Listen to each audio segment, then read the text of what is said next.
নমস্কাৰ বন্ধুসকল, মোৰ ইউটিউব চেনেলত আপোনালোকক স্বাগতম জনাইছোঁ। মোৰ চেনেলটো যদি আপোনালোকে নতুনকৈ চাই আছে, মোৰ চেনেলটো ছাবস্ক্ৰাইব কৰি ল'ব, লগতে বেল আইকন প্ৰেছ কৰি ল'ব। অনাগত দিনত মোৰ ভিডিঅ' আপলোড হ'লে যাতে আপোনালোকে নটিফিকেশ্যনটো সোনকালে পাব।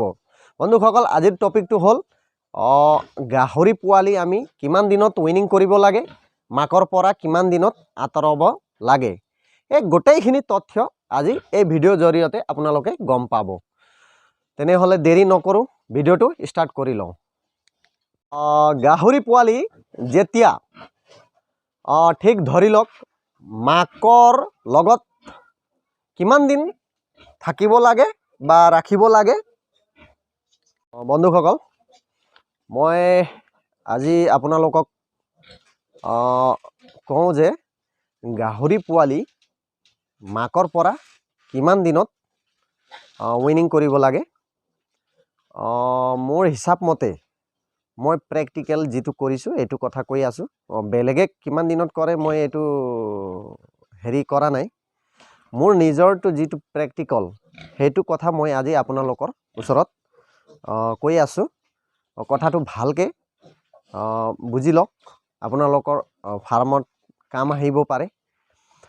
মই আপোনালোকক দেখুৱাম পোৱালি কেনেকুৱা গ্ৰথ হ'ব লাগে, কি সাইজৰ হ'ব লাগে আৰু কিমান দিনত এইটো তাৰ বডি ওয়েট কিমান কেজি হ'ব লাগে, এই গোটেইখিনি কথাটো আপোনালোকক মই কৈ আছোঁ। বন্ধুসকল,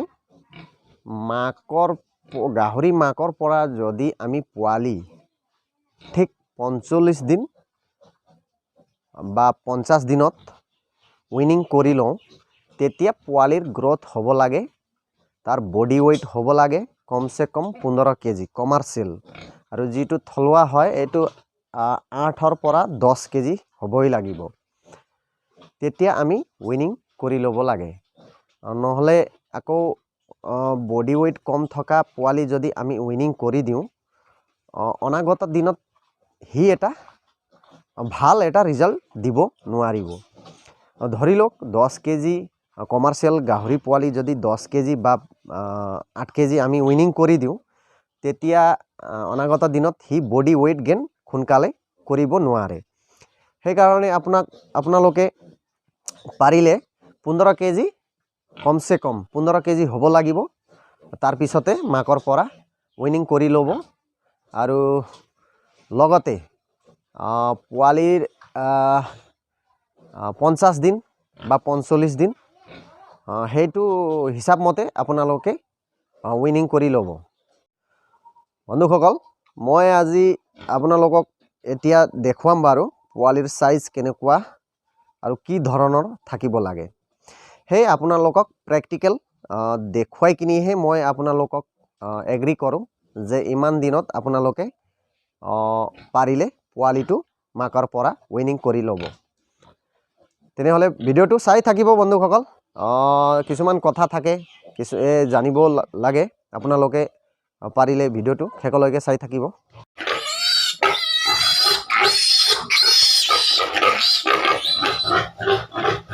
এইটো পোৱালি, এইটো 11 দিনৰ পোৱালি হয়, চাই লওক। 11 দিনৰ পোৱালি এনেকা সাইজৰ আছে। এইটো আপোনালোকে দেখা 11 দিনৰ পোৱালি হয়। আপোনালোকে দেখিছে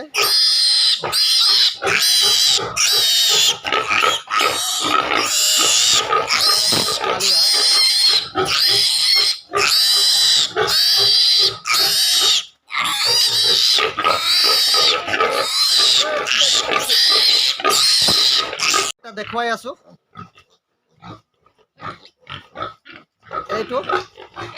এইটো 11 দিন হৈছে, মাত্ৰ 11 দিন। মই বি কমপ্লেক্স আইৰণ দিয়া নাই, দিম বাৰু, এতিয়া সন্ধিয়া দিম। এনেকা সাইজৰ পোৱালি, এইটো সাইজৰ পোৱালি আপোনালোকে কিমান দিনত উইনিং কৰিলে ভাল হয়, মানে কমসে কম 40 দিন 45 দিন ৰাখিব লাগিব মাকৰ লগত। তেতিয়া ইহঁতে গাখীৰটো ভালকৈ খাব। তাৰপিছত আপোনালোকে পাৰিলে উইনিং কৰি ল'ব। নহ'লে পিছত আকৌ দিগদাৰ হৈ যাব, পোৱালিটো মানে সোনকালে ডাঙৰ নহয়। ব্ৰিডিং হিচাপে আমি যদি পোৱালিটো বিক্ৰী কৰোঁ তেতিয়া ব্ৰিডিঙৰ কাৰণে ভাল নহয়। সেইকাৰণে ভালদৰে আপোনালোকে ইয়াক গাখীৰ খাবলৈ দিব, অলপ সুস্থ হ'ব, ভাল হ'ব, তেতিয়া উইনিংটো কৰি ল'ব। এইটো দেখা আছে, আপোনালোকে দেখা পাইছে, মতা পোৱালি হয়, মতা হয়, ধুনীয়া আছে।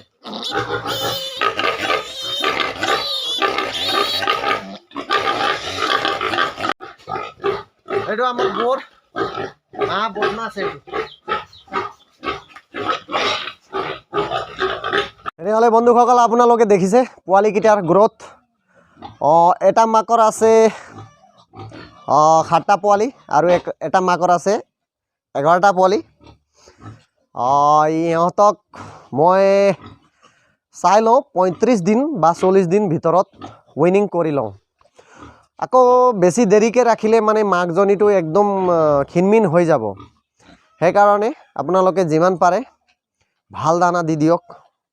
গাহৰি মাকজনীটো যিটো পোৱালিৰ মাক আছে তাক ভালদৰে দানাটো দি দিব, পৌষ্টিক দানা দি দিব। যিমান আপোনালোকে ভাল দানা দিব সিমানেই ইহঁতে গাখীৰটো মাকৰ পৰা সোনকালে ভাল এটা প্ৰ'টিন গাখীৰ পাব। উইনিং আপোনালোকে পাৰিলে উইনিং 45 দিন বা 40 দিন ভিতৰত কৰি ল'ব। 40 বা 45 দিনৰ ভিতৰত উইনিং কৰি ল'ব মাকৰ পৰা। তেতিয়া মাকজনীও ভালে ইমান থাকিব আৰু পোৱালিও ঠিক হিচাপত মানে দানা খাবলৈ ধৰিলে আপোনালোকে উইনিং কৰিলে হৈ যাব।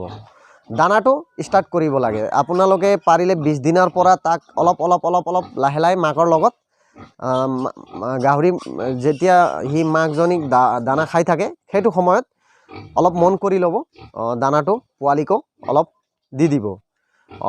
পোৱালিৰ কাৰণে ভাল এটা ফিড আছে, ষ্টাৰ্টাৰ বুলি ডিউচ কোম্পানীৰ আছে।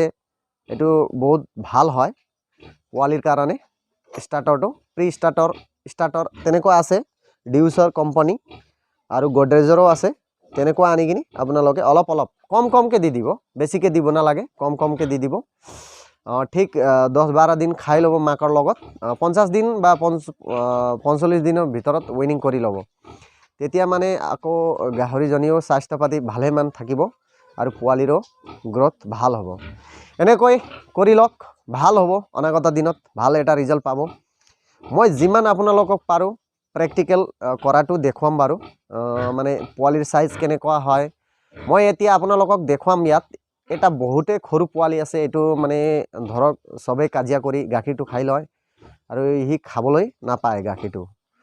সেইকাৰণে সেই পোৱালিজনী অলপ সৰুকৈ আছে, লাষ্টৰ পোৱালি হয়। লাষ্টৰ পোৱালিটো বেছিভাগ সৰুকেই থাকে, এইটোও সৰু আছে।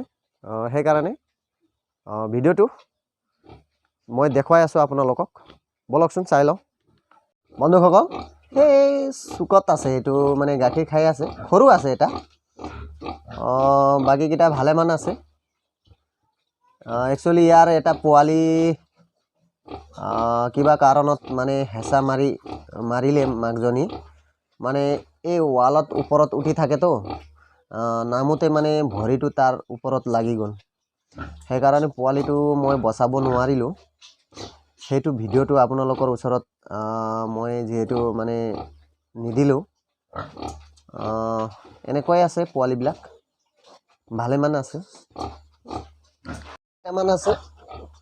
মাকৰ গাখীৰ খাই আছে, ধুনীয়া সুস্থ ভালেমান আছে। আৰু এইটো ডেলিভাৰী দিব 16 তাৰিখৰ 16 বা 17 তাৰিখলৈকে দি দিব। আৰু তাৰপিছত ইয়াত আছে আৰু সিও দিব পোৱালি, এই গাহৰিটোৱে দিব পোৱালি, তাৰ লগতে দি দিব, মানে একেদিনতে দিব পাৰে, দুটাই একেদিনতে ক্ৰছ হৈছিলে। আৰু ইয়াত আছে আমাৰ বৌ, এইটো এইটো আবাৰ বোৰ হয় ধুনিয়া আৰু ধুনিয়া আছে এইটো ওকে দেখা পাইছে বহুতে সৰু আছে মই দেখুৱাই আছো সেইটো সৰু আছে দেখা পাইছে আপোনালোকে সুকতে মাকজনীটো বহুত হেৰি আছে অলপ দিগদাৰ মানে খং কৰে তাৰ পোৱালি কোনোবাই লৈ যাব নিচিনা কৰে